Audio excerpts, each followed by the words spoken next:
Or in a warlike situation, with the relentless spread of the coronavirus through virtually every country in the world. Conventional wars divide people, but this war on the virus is uniting people, and it can only be won when the whole world comes together. We face a common enemy. Money, power, prestige, social standing cannot provide any safeguards or immunity from this coronavirus. It is a great leveler. Countries big or small, rich or poor, technologically advanced or not, are all being humbled. It is hard to escape any conversation these days without talking about this battle between humans on one hand and the coronavirus on the other, the most sophisticated life form against one of the most primitive. We have size and numbers, while the virus has stealth and deception on its side. We talk about the massive need for ventilators. I would like to take a moment and acknowledge the great American inventor Forrest Bird. He engineered the first mass-produced mechanical ventilator, and these ventilators are crucial as we battle this coronavirus.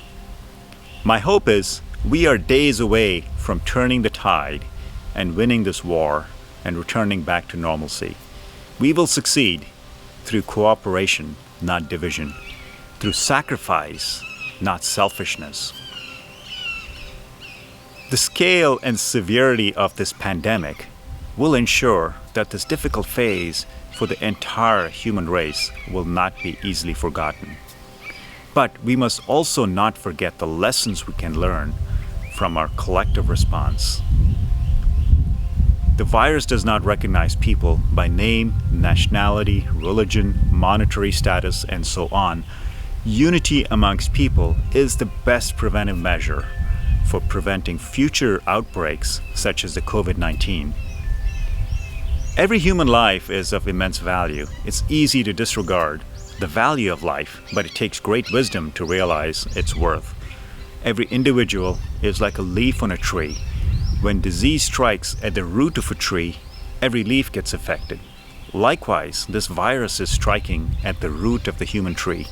On the flip side, if we nourish and water the roots of a tree, it is as good as taking care of every leaf on a tree. Harboring a sense of oneness and unity is like nourishing the roots of this human tree. Just as leaves on a tree have similar structure and appearance, although there may be minor cosmetic differences, the architecture of the human body is fundamentally the same in all. When we decorate a tree with ornaments, some branches get to hold them, while others may not. We don't differentiate between the branches that hold the ornaments and the branches that do not. Stepping back, the tree as a whole looks beautiful. Likewise, some may have more than others. Rather than competing and trying to grab what others have, if we harbor a feeling of oneness and look at others not as different from us, but as the offshoots of the same tree of humanity, there'll be less jealousy and competition in the world. When we look at the Earth from space, we see one beautiful planet. We don't see differences between the rich and the poor countries and the borders that we have enshrined in our maps. This virus has ensured that all armaments in the world are put aside as we battle it on all fronts.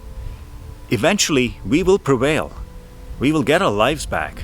But we must not forget the important lesson, that of unity and oneness. We share one sky, one sun, and one moon. What greater symbols of unity can there be? They are in plain sight for all to see. Moving forward, instead of pouring money into buying more arms than we have, we should pour resources into studying germs and being prepared for the possibility of another such pandemic in the future. We owe it to all the first responders, medical professionals, doctors, nurses, paramedics, respiratory therapists, and all other support staff who are risking their lives on the front lines every minute of this immense war against the coronavirus. For those of us on the sidelines, the least we can do is respect and follow guidelines issued by the experts. If we fall ill on account of not following guidelines, such as social distancing, not only are we putting our lives at risk, but also the lives of the medical personnel who are sacrificing so much to help get this nation and the world back on its feet. Human resilience is tougher than anything out there. Together, we will prevail. Please support one another. There may be someone you know who may be struggling emotionally, financially, or physically. Do whatever you can within the boundaries of the recommended guidelines in terms of social distancing to be of help. Thanks to technology, doctors can see patients from home. People can speak to one another from any part of the world as if we are standing face to face. Physical isolation does not need to translate into social isolation. We are in this fight together. We will win if we remain together. Thank you for watching, and I would like to end this with a poem. This is about the value of life. Like the sky, life is transparent. We depend on its powerful current. Hunger for understanding comes late as we encounter the final gate. Until then, life is lost in colors with which we carve our cultures.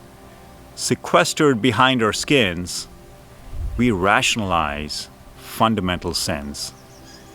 Forsaking unity for needless battles, waking up only when the world rattles.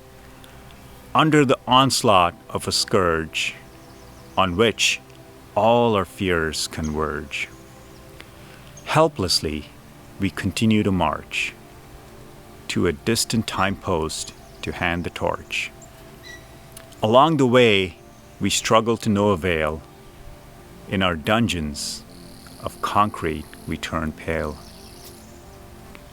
For all who care to look up and see, the clear skies affirm we are free, as long as we reflect the unity of the sky's endless continuity. Unity is not hard to forge. We must be willing to splurge, spilling our hearts into the open. Every fear must be broken. We are valuable pieces in life's network. What's missing is unity and teamwork. When the mind's transparent as glass, the gift of life we realize at last.